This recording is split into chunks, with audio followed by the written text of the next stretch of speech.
Where in the Herd is Tiffany, where we talk about travel, lifestyle, and mental health. Follow us on Instagram at Sweet Tiffies, Twitter at Sweet Tiffies, Facebook Sweet Tiffies Inspirations, and the website tiffany-travels.com. Don't forget to hit the subscribe button. Hello, welcome back to my YouTube channel, Where in the Herd is Tiffany. So on today's video, we are going to be talking about solo traveling. It is one of my favorite topics to talk about. People always ask me different questions about it, but today we are going to specifically focus on how to meet people while traveling solo. So a lot of people always are afraid of solo travel, and they say, what if I'm lonely? What if I can't meet anybody?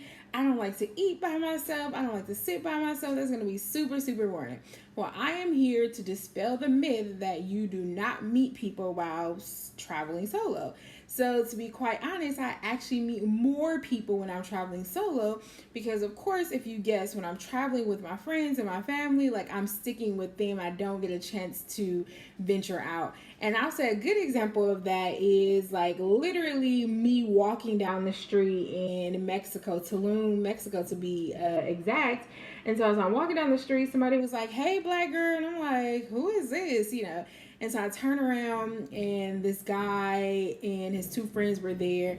And so I struck up a conversation with them after they greeted me. And I stood sitting with them for like an hour and a half. I grabbed some tacos. We sat there talking, and come to find out we actually knew people. It was such a small world that they were from, one girl was from Howard. Another guy, we had another mutual friend. I think they went to school in Florida. So it was just very funny how we met. But that is a perfect example of if I had been traveling with my family, which was there with me a couple days prior, there was no way I would have stopped and talked to them and just sat and chill. Like I'd been like, "Oh hey," and kept it pushing. So that's a great example of how natural it is to meet people. So let's go into some specific ways of how you can meet these people. So the first one that we're going to talk about is Facebook groups. So if anybody knows Tiffany, they know that I am addicted to social media, and especially Facebook. Like I have such an appreciation for Facebook, and it's simply because I've met so many wonderful people along the years. My family thinks I'm crazy because they'll be like, "What are you doing, Tiffany?" I'm like, "Oh, I'm going to go meet up with somebody." They're like, "Somebody from the internet?" And I'm like, "Yep, somebody from the internet." So my daddy tells me how dangerous it is, all this kind of stuff. I was like, "Daddy, I'm sorry, I'm already in the thick of it. Like I've already met so many people. There's no way that I can return to not meeting people."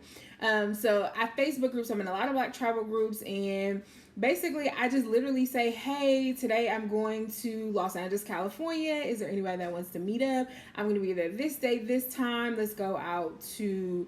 Let's get something to eat. Let's go on an excursion. And most people be like, "Yeah, I'm available. Let's meet up as well."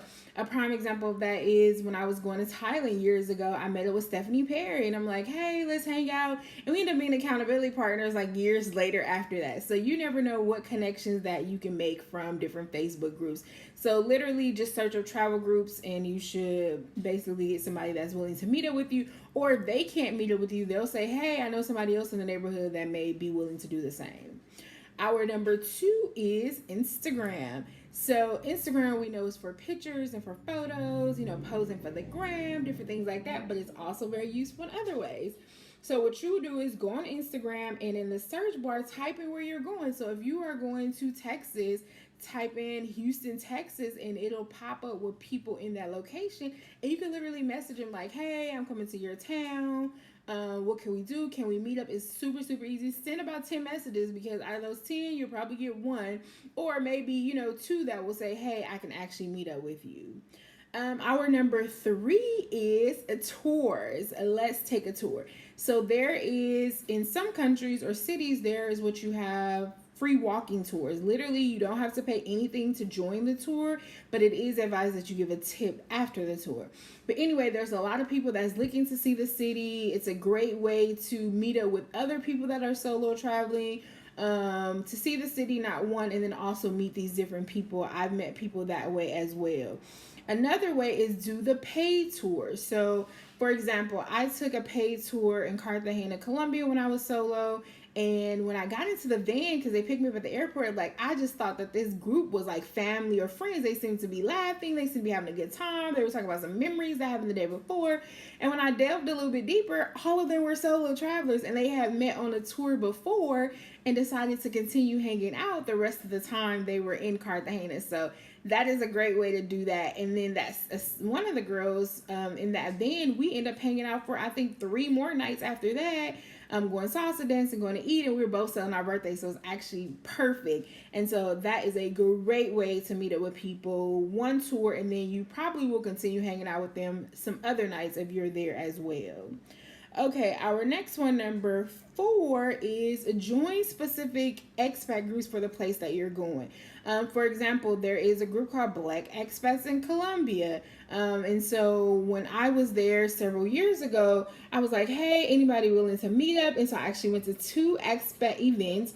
One was at somebody's house. There was like games and conversation and drinks and food. And then the other time we went to like a reggae festival out there. And so it was great to see the Black expats because I'm like, oh, this makes it known that I can actually travel abroad and have a community where I'm at. So join the specific groups.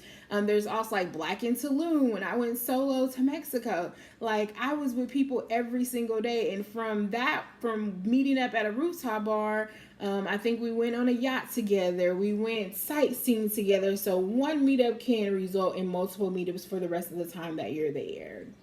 Our next one is staying in hostels. So I know people are scared. I know people watch the movie.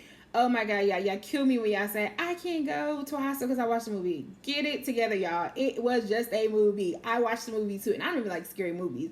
But staying in hostels is a great way to meet people. One, because you're staying in a dorm with 4, 6, 7, 8 people, whatever the case may be. And I always talk to my roommates.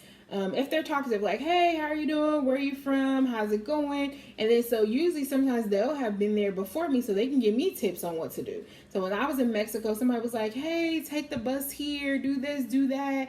And then I think I saw her again in the restaurant. And so that's a great way to meet up with people. They also have like bar crawls and the free walking tours. They have opportunities where you can have dinner. I remember in Spain, they had a wonderful dinner. So you just sat at the table, just started talking to people. Hey, you going out tonight? What's going on? So hostels are a great way. And I mentioned you staying in the dorm with 4 to 8 people, but there are times where you don't have that many people in your room and you get a private room. So you can still get a private room and still meet people in the common areas. So don't think that you have to stay with all these people because some people get overwhelmed by a lot of people. So know that you can do both. Okay.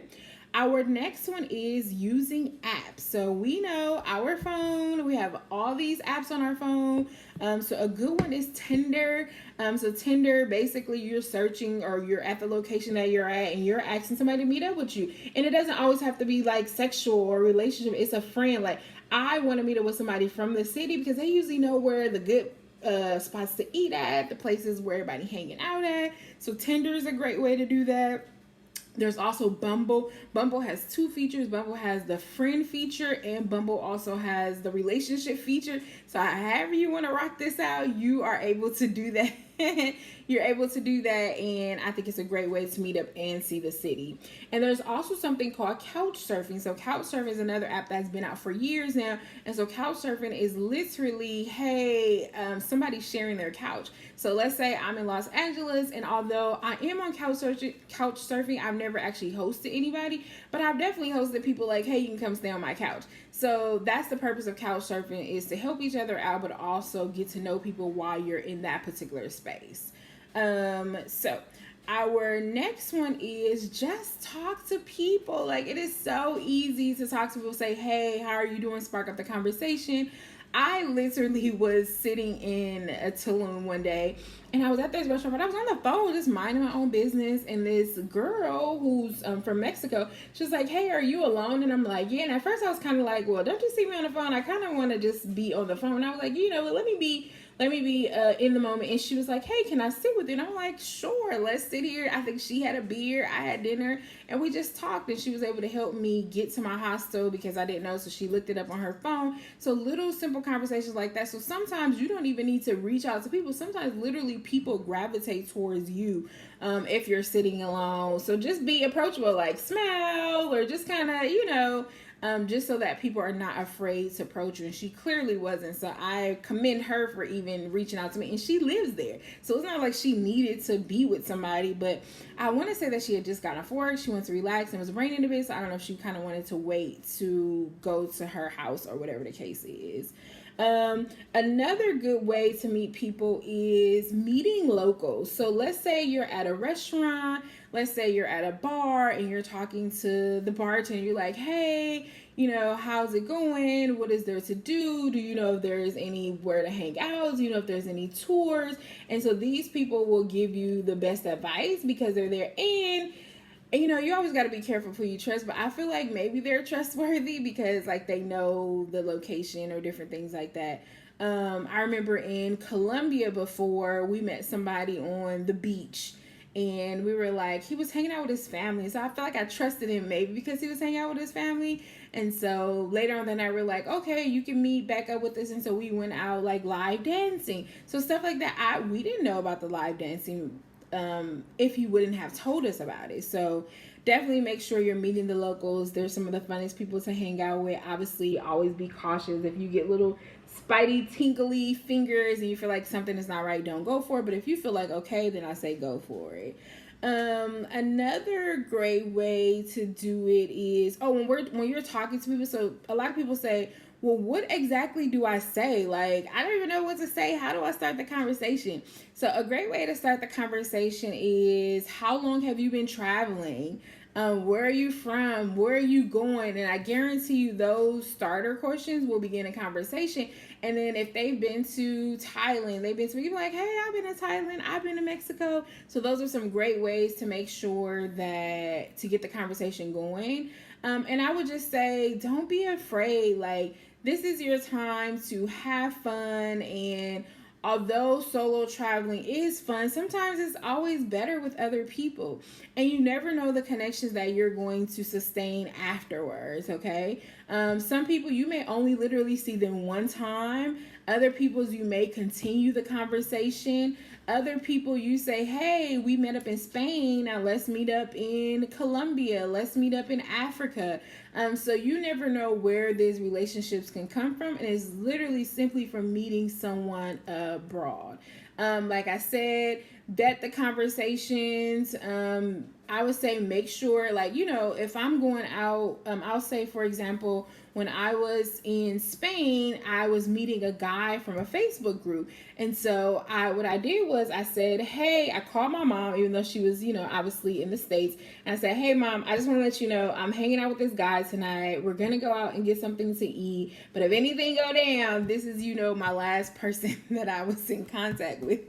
And so she was like, okay. So I would say tell somebody stateside that you're hanging out with these people, so at least they know.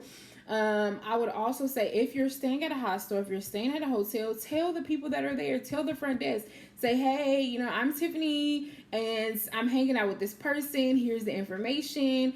If you can say, hey, if I'm not back by 2:00 in the morning, call me. Or if I'm not back by 3:00, then maybe you can raise the alarm or something like that.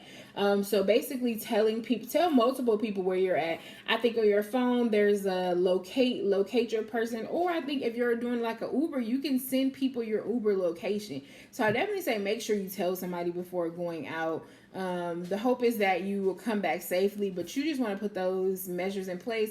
Yeah, I watch a lot of murder mysteries on TV and different things like that. And so if anything goes down, I want to make sure I'm giving somebody some clues as to where I'm at. So I think those are like all the tips that I have. And so I just wanted to make that video just to be clear that you can go and meet people. You don't have to be alone. You can have a good time. And yes, I'm encouraging everybody to travel solo. Well, hope you enjoyed this video.